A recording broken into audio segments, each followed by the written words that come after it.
नर्मदे हर दोस्तों, आज है हमारी परिक्रमा का 118वां दिन।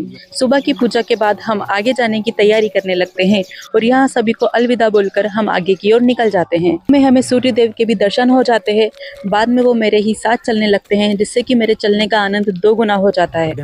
तभी मुझे मार्ग में एक महाराज जी नजर आते हैं, जिनसे कि मैं आगे का मार्ग पूछती हूँ, किंतु वो एक ही तरफ इशारा कर रहे होते हैं जिधर से कि हम आए हुए होते हैं। फिर उसके बाद महाराज जी मुझे आवाज देकर चाय के लिए रोकते हैं और हम बैठकर चाय पीने लगते हैं।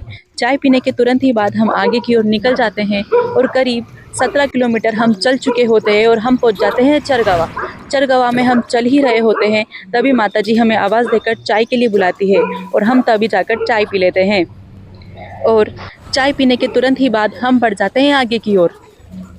धीरे धीरे चलने के बाद हमें एहसास होता है कि जितने आनंद हमने चाय के लिए, उससे दोगुने आनंद धूप हमारे ले रही थी, क्योंकि सूरज बिल्कुल सिर पर ही था। 17 किलोमीटर चलने के बाद हम पहुंच जाते हैं कुकला और कुकला पहुंचकर हमें पता चलता है कि हमने आने में काफ़ी लेट कर दिया, क्योंकि जो भोजन था वो समाप्त हो चुका होता है। हम महाराज जी से बात करते हैं और वो हमें रसोई घर दिखाते हैं।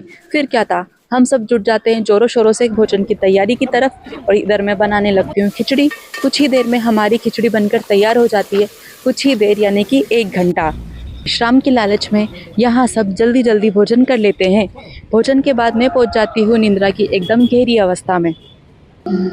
1 घंटे की नींद के बाद हम करते हैं आगे के लिए तैयारी और बिना विचार किए धूप का हम निकल जाते हैं आगे के लिए। 30 किलोमीटर चलकर हम पहुंच जाते हैं अगले आश्रम में और यहाँ आते से ही महाराज जी सबसे पहले हमारे लिए चाय और नाश्ता लेकर आते हैं।